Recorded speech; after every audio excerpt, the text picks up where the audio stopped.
Beryl est un épéiste d'âge moyen qui dirige un dojo au milieu de nulle part, et mène une vie paisible.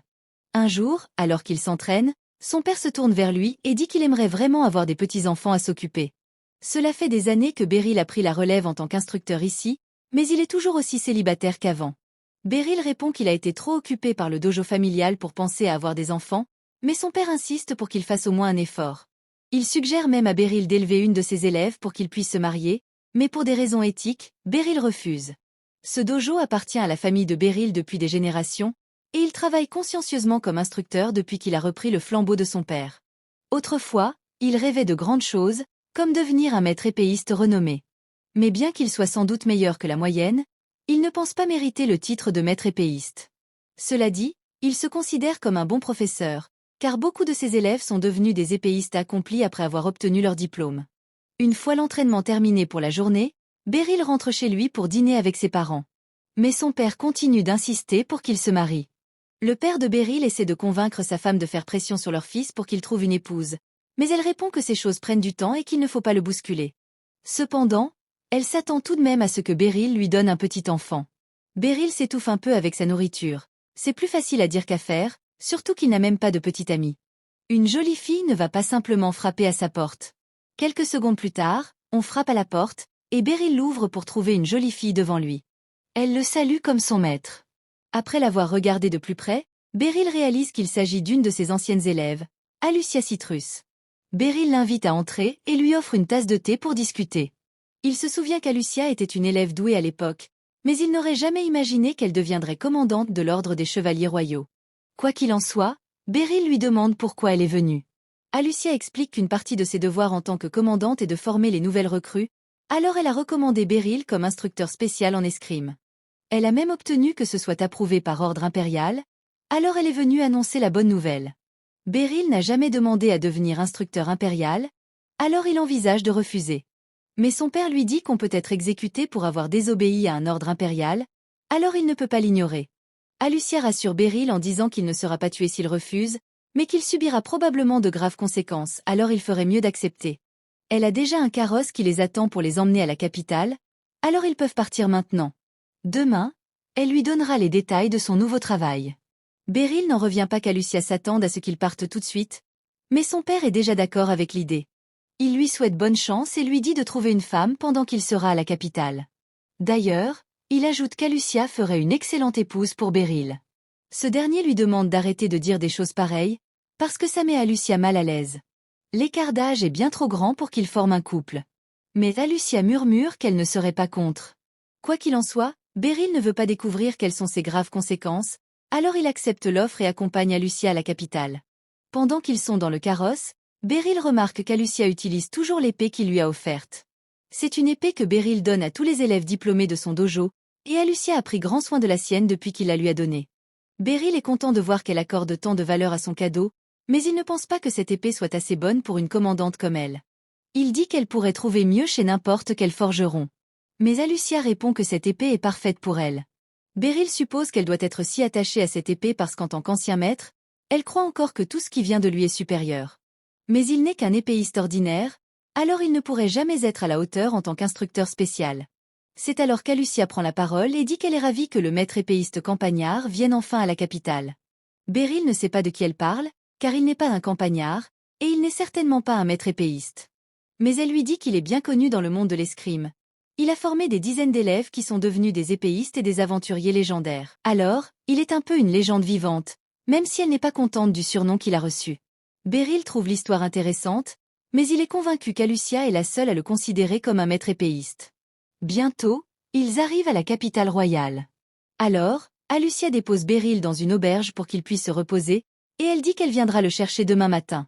Le lendemain, Alucia emmène Beryl au château et le présente à l'ordre des chevaliers. Elle informe toutes les recrues que Beryl est si fort qu'elle-même ne pourrait pas rivaliser avec lui.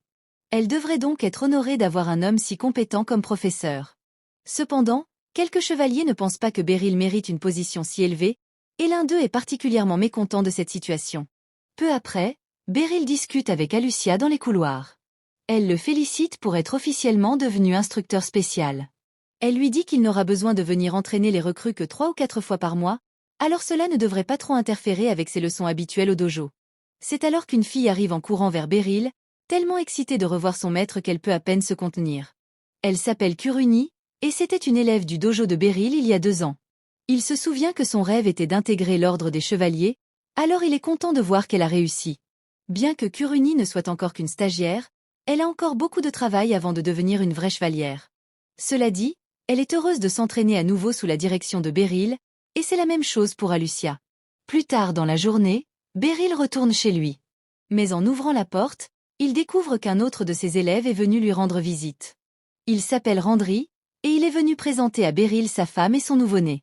Beryl est heureux de voir que Randri se porte bien, mais son père l'interrompt et dit que Beryl ne devrait pas revenir à la maison tant qu'il n'aura pas une femme et un enfant, comme Randri. En parlant de Randri, après avoir obtenu son diplôme du dojo de Beryl, il est devenu un aventurier de rang platine. Mais maintenant qu'il a un enfant, il veut prendre sa retraite et retourner vivre au village. Le rang platine est assez difficile à atteindre, alors Beryl est surpris que Randri soit prêt à y renoncer si facilement. Mais d'un autre côté, être aventurier est un travail dangereux, alors il ne veut probablement pas prendre de risques maintenant qu'il a un enfant à charge. Pendant qu'il est là, Randri promet de faire de son mieux pour diriger le dojo. Mais Beryl ne comprend pas de quoi il parle.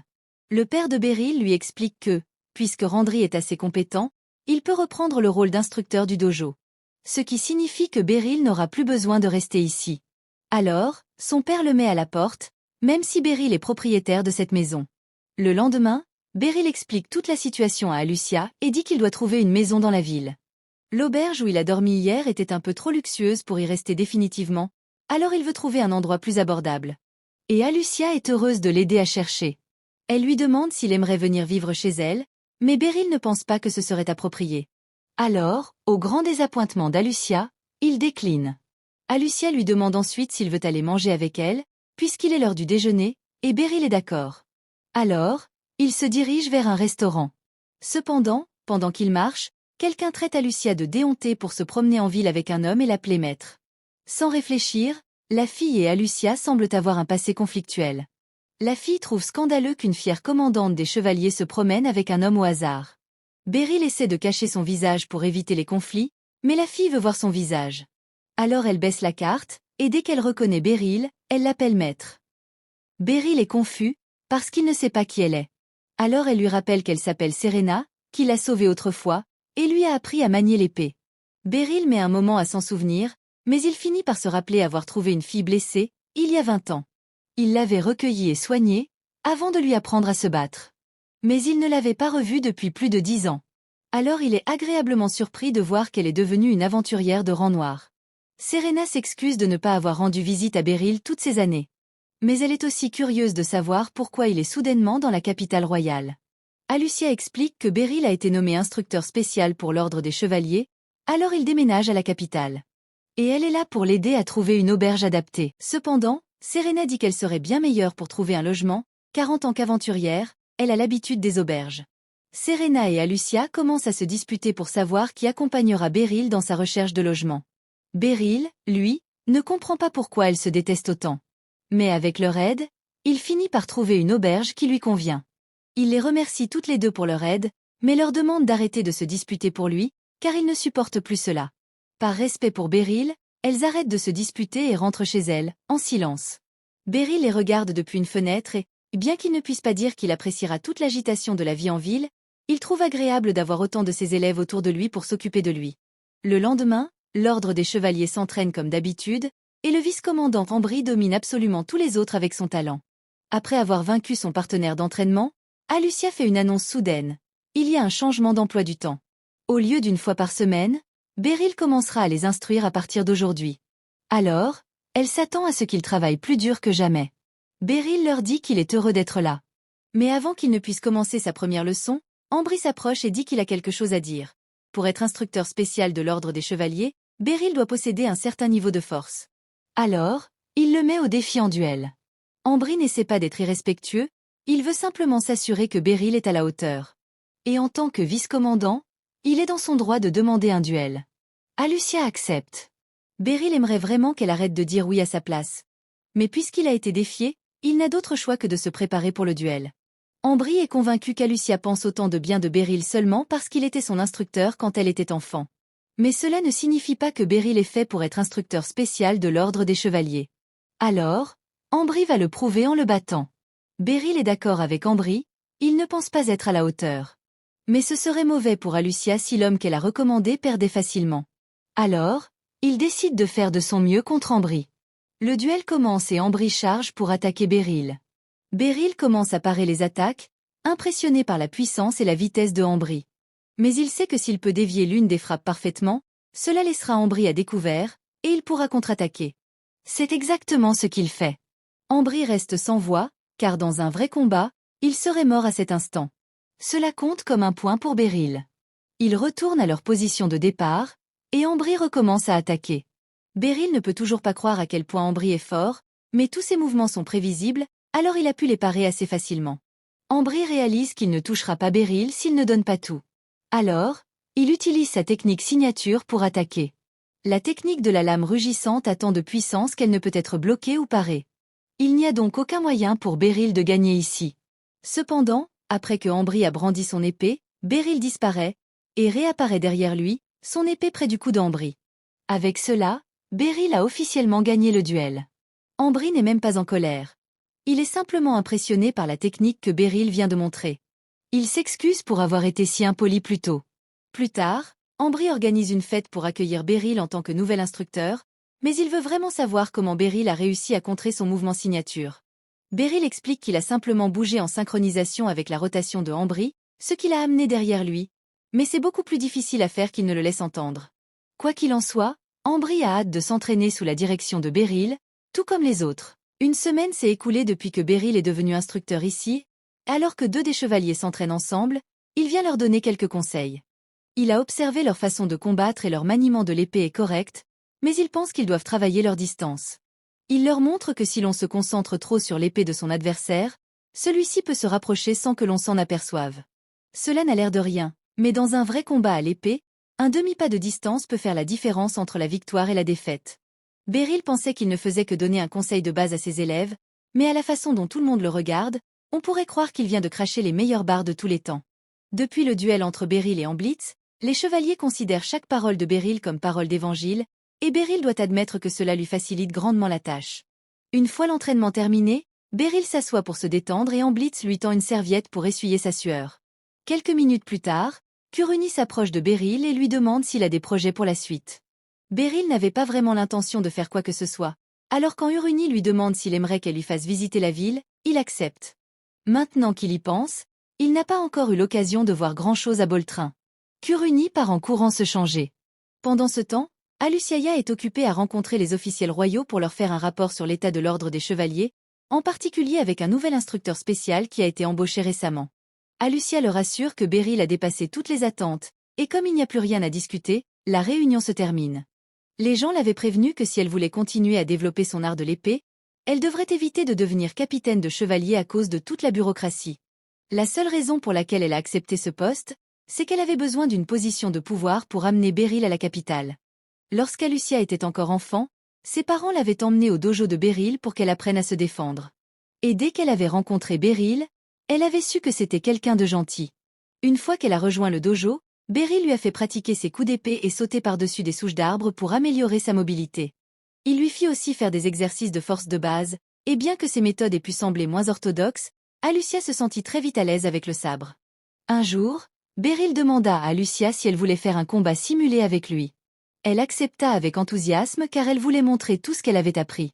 Cependant, lorsqu'elle l'affronta, elle ne trouva aucune ouverture dans sa position. Comme Alucia avait grandi auprès de Beryl, elle pensait que tous les instructeurs de sabre étaient aussi bons que lui. Mais un jour, lorsque Beryl les emmena participer à un combat simulé contre un autre dojo, elle réalisa qu'elle se trompait. La personne qu'elle affrontait était pleine d'ouverture et avait la patience d'un enfant en bas âge, car elle attaquait Alucia à l'aveuglette, sans plan. Comme on pouvait s'y attendre, Alucia l'a battue à plate couture alors qu'elle n'était même pas en mesure de relever le défi. Une fois le combat simulé terminé, Beryl et ses élèves retournent à leur dojo, et Beryl est heureux que ses élèves aient eu la chance d'affronter des personnes ayant des styles de combat différents. À ce propos, Alucia demande à Beryl si son dojo est meilleur que la moyenne par rapport aux autres, mais il n'aime pas penser à cela. Bien sûr, ils ont peut-être gagné le combat simulé aujourd'hui, mais il est plus important de se concentrer sur ce que l'on a appris de l'expérience plutôt que sur le fait de gagner ou de perdre. Alucia comprend ce que Beryl essaie de dire, mais elle remarque alors que son épingle à cheveux a disparu. Elle se rend compte qu'elle a dû la laisser tomber au dojo, et comme elle est très importante pour elle, elle dit à Beryl qu'elle va retourner la chercher. Alucia finit par arriver à l'autre dojo et commence à chercher l'épingle, mais malheureusement il semble que le type qu'elle a vaincu l'ait trouvé avant elle. Pendant une seconde, on croit qu'il va être gentil et la lui rendre sans faire d'histoire, mais cela aurait été trop logique. Au lieu de cela, il jette l'épingle à cheveux dans le dojo et dit qu'Alucia va devoir les affronter tous en même temps si elle veut la récupérer. Elle l'a peut-être battue lors du simulacre de combat, mais il ne peut pas perdre quand tous ses amis le soutiennent. Compte tenu de leur piètre maîtrise de l'épée, Alucia pourrait avoir une bonne chance de les battre à elle seule, mais elle sait que Beryl ne voudrait pas qu'elle utilise ses compétences pour frapper d'autres personnes. Alors elle reste là, prête à se faire battre. Cependant, avant que l'abruti ne puisse la frapper au visage, Beryl s'avance devant Alucia et prend le coup à sa place. Le coup ne l'a pas endommagée, mais il lui fait quand même un peu mal, et il demande au garçon si c'est vraiment comme ça qu'ils veulent utiliser leur talent d'épéiste. L'abruti ne comprend toujours pas qu'il fait n'importe quoi et tente de frapper Beryl à la tête cette fois-ci. Mais Beryl se baisse facilement et désarme l'abruti d'un seul coup. Il part ensuite les coups de plusieurs amis du crétin. Avant que les choses ne s'aggravent, le maître du dojo arrive. Il a entendu le vacarme et a accouru dès qu'il a pu. Il est très déçu de voir ses élèves se comporter d'une manière aussi peu civilisée. Il s'agenouille pour s'excuser sincèrement auprès de Beryl et promet de faire en sorte que cela ne se reproduise plus jamais. Beryl et Alucia commencent à marcher ensemble vers la maison. Beryl explique qu'il a eu un mauvais pressentiment quand Alucia est allée chercher son épingle à cheveux, alors il a suivi pour s'assurer qu'elle allait bien. Alucia se sent mal parce que Beryl s'est fait frapper à cause d'elle, mais il lui dit que le coup n'était pas si grave, et qu'en plus elle n'a rien fait de mal, donc elle n'a pas à s'en vouloir pour ce qui s'est passé. Au contraire, il pense que c'est de sa faute, car en tant que professeur d'Alucia, il n'aurait pas dû la laisser aller seule dans une situation potentiellement dangereuse. Les années passent, et Alucia se retrouve au milieu d'un autre simulacre de combat avec Beryl.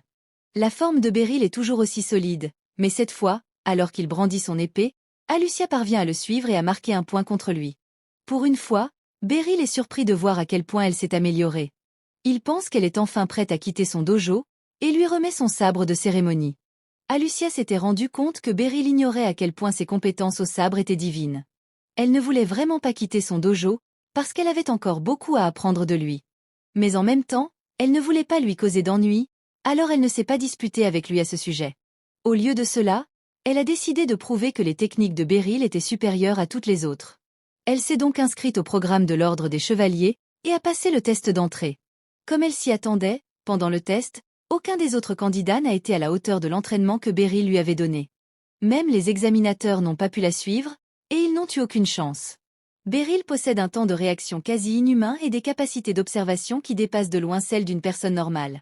Il ne fait donc aucun doute, pour Alucia, que Beryl est le plus grand épéiste du monde. Cependant, Beryl n'est pas conscient de ses compétences, et le connaissant, il serait heureux de vivre le reste de ses jours comme un maître d'épée inconnu. Mais Alucia a refusé de le laisser rester méconnu. Grâce à ses compétences, elle gravit lentement les échelons de l'Ordre des Chevaliers, dans l'espoir d'obtenir le pouvoir de soutenir Beryl. Lorsqu'elle a finalement obtenu le poste de commandant des Chevaliers, 10 ans s'étaient écoulés depuis qu'elle avait quitté le dojo de Beryl.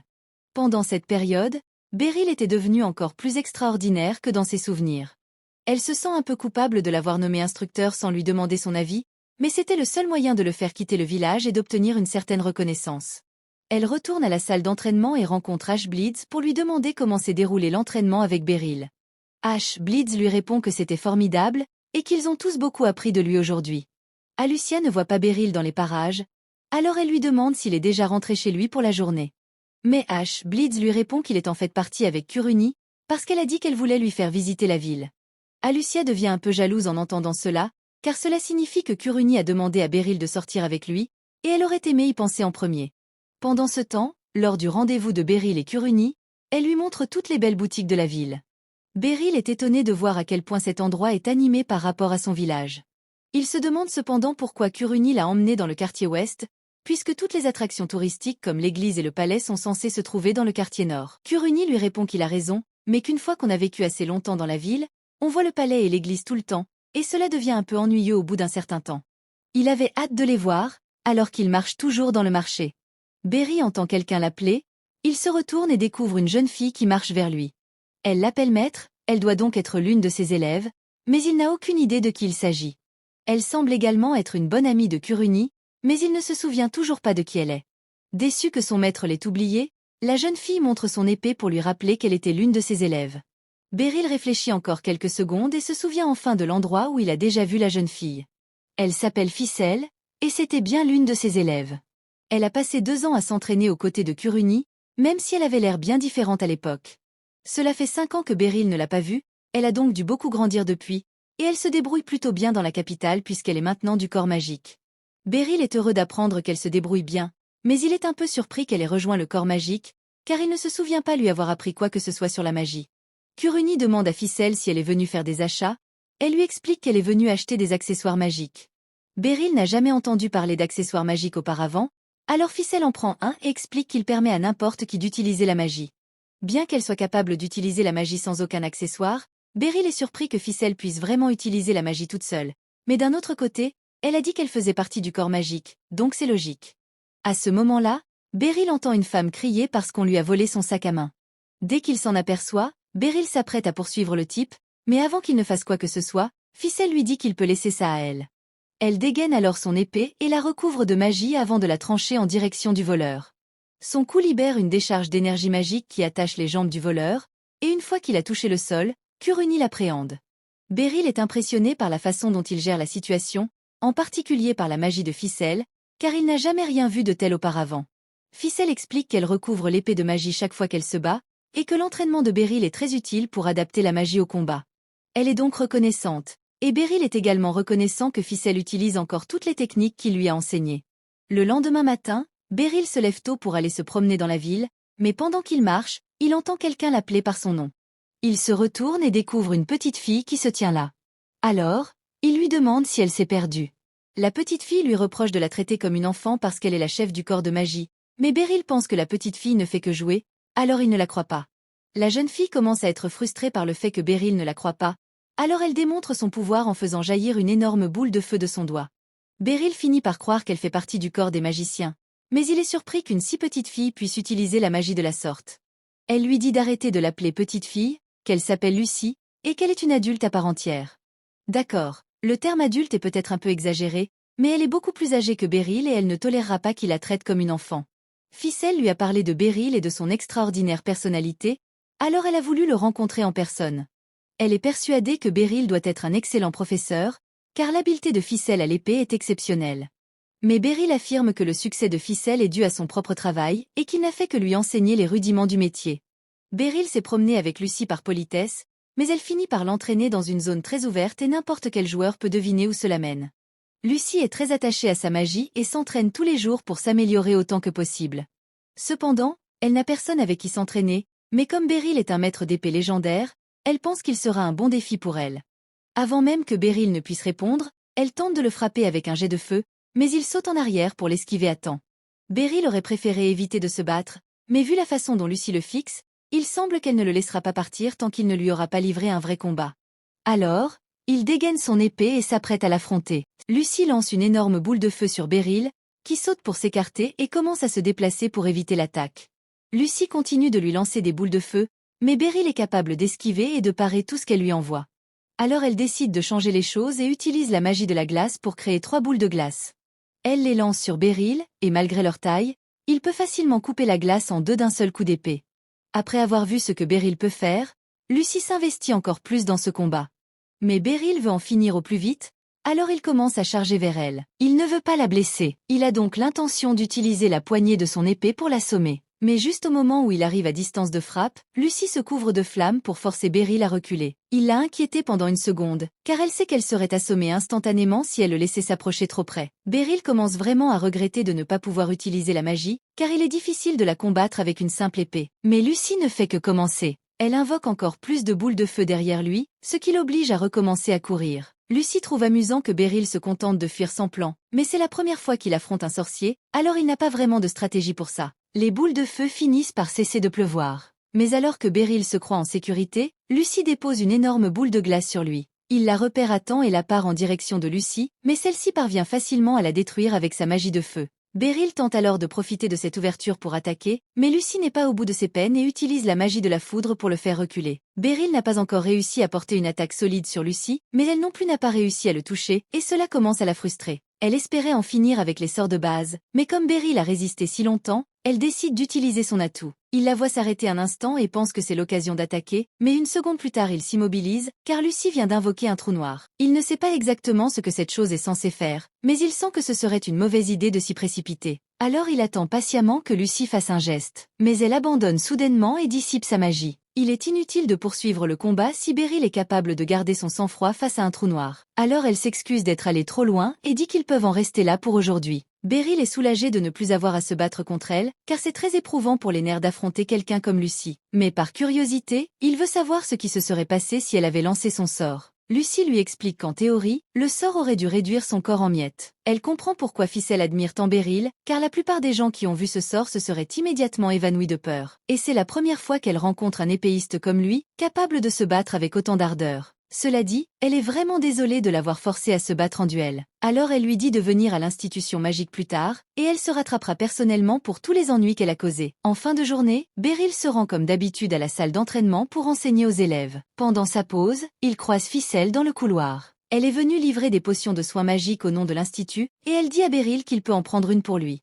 Il essaie de refuser, car ces potions sont très chères, mais Ficelle lui dit que celle-ci est gratuite, pour s'excuser de ce qui s'est passé avec Lucy ce matin. Beryl était encore à moitié convaincue que Lucy n'était qu'une petite fille. Mais Ficelle lui explique que Lucy utilise la magie pour garder l'apparence d'une jeune fille, et que personne ne connaît son âge. Malgré tout, Beryl est surpris qu'elle ait pu mettre autant de puissance dans un corps aussi petit, car il craignait vraiment de mourir lorsqu'elle attaquait. Il ne veut plus jamais se battre contre un autre sorcier après ça. Mais Ficelle lui dit que Lucy est un cas particulier. Les sorciers normaux ne peuvent pas lancer de la magie en continu comme elle le fait. Alors il serait probablement capable de battre la plupart d'entre eux en combat. Juste à ce moment-là, Alucia arrive et dit à Beryl qu'il vient de recevoir une demande spéciale. Il est curieux de savoir ce que c'est, et Alucia l'emmène dans une pièce où il rencontre tous deux Cern. Elle leur dit que la guilde des aventuriers aimerait engager Beryl pour organiser un entraînement spécial pour les nouveaux aventuriers, en préparation de leur première descente dans un donjon. En entendant parler des nouveaux aventuriers, Beryl se remémore ses jeunes années lorsqu'il voulait devenir aventurier. Les objets trouvés dans les donjons peuvent avoir une grande valeur et Beryl était impatient d'en conquérir un,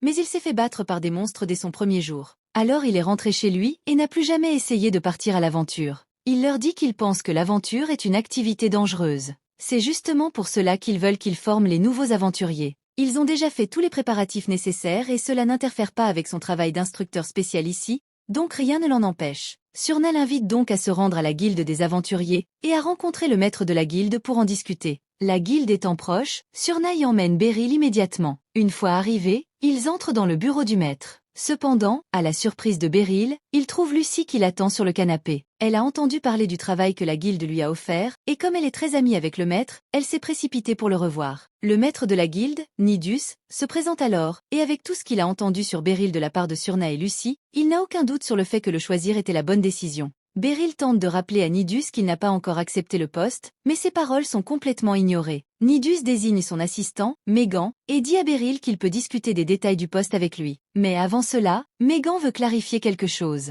Il demande à Beryl s'il a une quelconque expérience en tant qu'aventurier, et Beryl répond que non. Megan commence alors à se demander si Beryl est vraiment apte à former les nouveaux. Beryl est très heureux qu'il ait dit cela, car il n'aura peut-être plus à accepter le poste. Mais le commentaire de Megan énerve Surna et Lucy, qui s'étaient déjà portées garantes de lui. Pourtant, Megan continue de douter. Avec tout le respect qu'il lui doit, il ne fait que veiller à la sécurité des aventuriers, car on a signalé récemment d'étranges comportements chez certains monstres. Nidus comprend son point de vue et lui demande ce que Beryl devrait faire pour gagner son approbation. Megan répond que s'il parvient à battre Surna, une aventurière de rang noir, dans un duel, il prouvera qu'il est apte à enseigner. Cela semble simple, et comme Surna accepte l'idée, au grand désarroi de Beryl, Nidus dit qu'il va organiser le duel immédiatement. En peu de temps, Beryl et Surna sont déjà sur le terrain d'entraînement, et une foule immense s'est rassemblée autour d'eux. Tous sont impatients de voir contre qui la légendaire Surna va se battre. Elle est tout aussi excitée à l'idée de combattre à nouveau son maître. À l'époque, quand Surna était petite, elle et ses parents faisaient partie d'une caravane commerciale. Mais en chemin, ils ont été attaqués par une bête qui a déchiré un chariot en lambeaux. Pour la sauver, ses parents l'ont jetée du haut d'une falaise, ce qui l'a laissée seule survivante de l'incident. Lorsqu'elle se réveilla, Beryl était au-dessus d'elle. Il la ramena chez lui pour soigner ses blessures. Une fois remise, il lui posa quelques questions. Elle lui dit qu'elle s'appelait Surna, mais elle commença à paniquer, alors il lui proposa de se reposer. Comme elle n'avait nulle part où aller, Beryl demanda à ses parents s'ils pouvaient l'héberger, au moins jusqu'à ce qu'il lui trouve un foyer. Au début, elle hésitait à s'ouvrir, mais un matin, elle le vit s'entraîner avec son épée. Intrigué, il lui proposa de se joindre à lui. Dès lors, elle s'entraîna avec Beryl chaque fois qu'elle le pouvait. À force de lui enseigner les bases, ils se rapprochèrent beaucoup. Surna devint plus sociable, et un matin, alors que Beryl se préparait à donner cours dans son dojo, il la trouva dehors, sabre à la main. Il l'invita à venir. Surna prenait l'entraînement très au sérieux, et elle aurait voulu rester pour toujours avec sa famille d'adoption. Mais un jour, une famille vint, prête à l'adopter, et Beryl ainsi que ses parents l'encouragèrent à partir, pensant que c'était le mieux pour elle. Surna ne voulait vraiment pas partir, mais en même temps, elle ne voulait pas causer d'ennui à Beryl, alors elle l'a remercié pour tout ce qu'il avait fait pour elle et ils sont partis chacun de leur côté. Quelques années plus tard, Surna était déjà devenue une aventurière de rang or et elle était en mission d'escorte lorsque la caravane fut soudainement attaquée par un groupe de bandits. Le chef des bandits était connu pour être un dangereux épéiste et son coéquipier l'a donc averti de faire attention. Mais avant qu'ils ne s'en rendent compte, Surna avait déjà sauté dans les airs pour attaquer les bandits et en peu de temps ils étaient tous inconscients sur le sol. Si elle a choisi de devenir aventurière, c'est pour deux raisons principales. D'une part parce qu'elle veut prévenir le plus de tragédies possible pour que personne n'ait à vivre ce qu'elle a vécu, et d'autre part parce qu'elle veut mettre à profit toutes les compétences que Beryl lui a enseignées. Maintenant qu'elle a la chance de retrouver Beryl après 20 ans, elle compte bien lui montrer à quel point elle s'est améliorée depuis la dernière fois qu'il l'a vue. Beryl n'est pas vraiment ravi de ce duel, mais il voit à quel point Surna est enthousiaste, et en tant que maître, il se doit de lui offrir un bon combat. Au début du duel, Surna charge en avant et commence à attaquer Beryl avec un barrage incessant de coups d'épée. Elle est incroyablement rapide, mais Beryl est toujours capable de suivre ses attaques, si bien qu'elle ne peut pas porter un seul coup. Surna est ravie de la tournure que prend le combat car cela fait longtemps qu'elle n'a pas pu affronter quelqu'un à pleine puissance sans craindre de le blesser. Et Beryl est heureux de voir que Surna a gagné en puissance depuis la dernière fois qu'il l'a vue. Il voit bien qu'elle s'est entraînée sans relâche pour atteindre son niveau actuel, mais elle n'est pas encore parfaite car il a décelé une faille dans son style de combat. Les attaques de sa main gauche sont un peu raides, ce qui permet à Beryl de planter son épée dans la poignée de la sienne et de la désarmer. Surna tente de le contrer avec son autre épée, mais Beryl lui balaie la jambe et pointe son épée vers son cou alors qu'elle est au sol. Beryl a officiellement gagné le duel. Les autres descendent donc pour le féliciter de sa victoire et Megan s'excuse sincèrement d'avoir douté de l'habileté de Beryl. Beryl lui dit qu'il n'a pas à s'excuser car il est normal d'être sceptique face à un professeur que l'on n'a jamais vu auparavant. Mais maintenant qu'il est satisfait des compétences de Beryl, rien n'empêche Beryl de devenir un instructeur spécial ici. Le lendemain, Beryl rencontre les élèves aventuriers devant un donjon. Ils s'appellent Porta, Nidri et Sarlika. Alors qu'ils entrent dans le donjon, la montre magique de Sarlika l'avertit qu'il y a 6 monstres à l'horizon, et tout le monde se prépare donc au combat. Beryl et Surna sont là pour s'assurer qu'il ne se passe rien de grave. Alors ils s'assoient et laissent les enfants s'occuper du combat. Et lorsqu'ils affrontent les premiers gobelins, ils les battent en un temps record. Le groupe continue d'avancer et bientôt ils ont fini d'explorer le donjon sans incident majeur. Alors ils retournent tous à l'entrée. De retour en ville, l'entraînement sera terminé. Mais Beryl trouve étrange qu'il n'y ait pas eu beaucoup de monstres dans le donjon. Au moment où il s'apprête à quitter le donjon, la montre magique de Sarlika détecte quelque chose de si puissant qu'elle se brise. Beryl crie à Porta de s'arrêter, mais il est déjà trop tard. Le petit frère a été enlevé. Porta est toujours en vie, mais il est gravement blessé et a besoin de soins médicaux immédiats. Cependant, Beryl et Surna ne pourront pas l'aider tant qu'elles n'auront pas abattu le monstre, et ce ne sera pas une tâche facile. Ce monstre est une cible spécialement désignée, appelée Énograble. Il est si fort que même les meilleurs aventuriers n'auraient aucune chance, mais les deux n'ont pas d'autre choix que de le combattre. C'est ainsi que se termine l'épisode 3. Abonnez-vous pour ne pas manquer le prochain épisode.